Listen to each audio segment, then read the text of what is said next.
I shall now make a statement in my capacity as the representative of Ghana.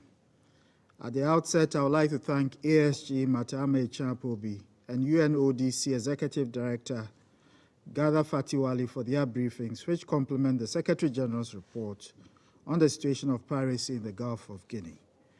I also thank Ambassador Florentina Adenike Yukonga, Executive Secretary of the Gulf of Guinea Commission, and Commander Nura Abdullahi Yakubu, Maritime Planning Officer of the African Union Commission, for the additional perspectives. We further thank the PBC for its advisory notes for today's meeting. The Security Council has since 2012 been an important enabler of global solidarity for combating piracy and armed robbery in the Gulf of Guinea region. The adoption of Resolution 2039 in February 2012 ignited the actions that today reflect the maritime security architecture of the Gulf of Guinea. We therefore believe that the adoption of Resolution 2634 last May was an important reaffirmation of the Council's commitment to strengthening maritime security in the region as the member states of the Gulf of Guinea prepare for the 10th anniversary of the Yaoundé Code of Conduct. The indications from the International Maritime Bureau continue to show the Gulf of Guinea as the region with the worst record for piracy, despite the recorded decline in piracy incidents from 123 in 2020 to 45 in 2021, and a further drop to 13 between January and June this year. We also recognize the persistent challenges relating to inadequate staffing of the maritime coordination centers under the Yaoundé architecture, the lack of appropriate equipment and logistical support by national navies, as well as the sometimes ineffective exchange of information among participating countries. It is in this context that we consider it important to sustain international policy focus on the security of the Gulf of Guinea through support for national and regional actions. The progress achieved and the momentum gained in the fight against piracy since April last year should be built upon and not decreased. In this statement, we intend to highlight three main points. First, the need to strengthen the institutional framework. Second, addressing the underlying drivers for piracy and armed robbery at sea. And third, enhancing partnerships. On the question of institutional frameworks, regional and continental blueprints such as the Yaoundé architecture and the 2050 Africa Integrated Maritime Strategy, as well as the 2016 African Charter on Maritime Security and Safety and Development in Africa, otherwise known as the Lomé Charter, have proven critical in mobilizing national actions to combat piracy and armed robbery at sea in the region. Their further implementation is, however, hampered by operational, logistical, funding, technical, and capacity building gaps.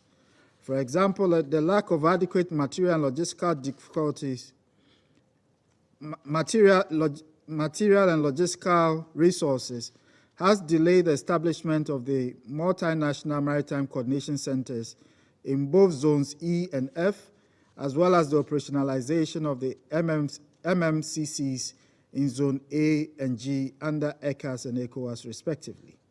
Additionally, less than one-third of member states have enacted legislation that criminalizes piracy to the full extent set out in UNCLOS.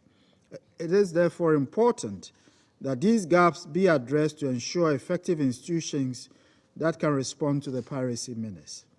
With regards to the underlying drivers of piracy in the region, we note the increasing levels of poverty, high underemployment and unemployment, especially among the region's youth, inadequate access to public services and other aggravating factors such as climate change, and the disproportionate impact of illegal, unreported, and unregulated fishing in the region. We advocate a multidimensional and whole-of-society approach in resolving such drivers involving the private sector, civil society, and donor partners.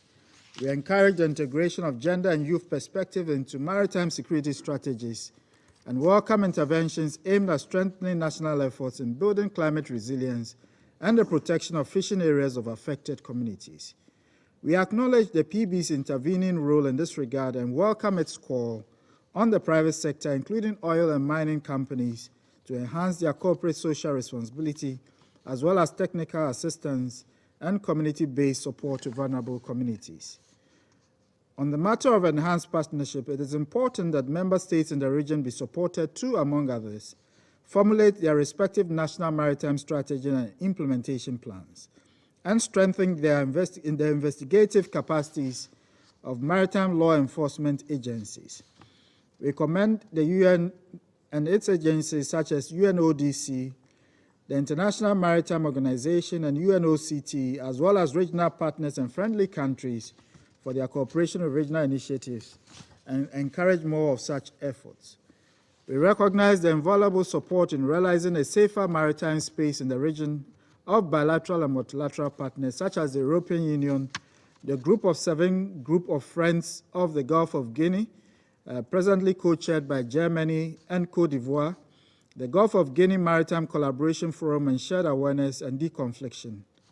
Lastly, even though the report did not identify empirical evidence of links between pirates and extremist groups, we urge coordinated efforts aimed at curtailing any potential linkages between extremist, terrorist, and pirate groups.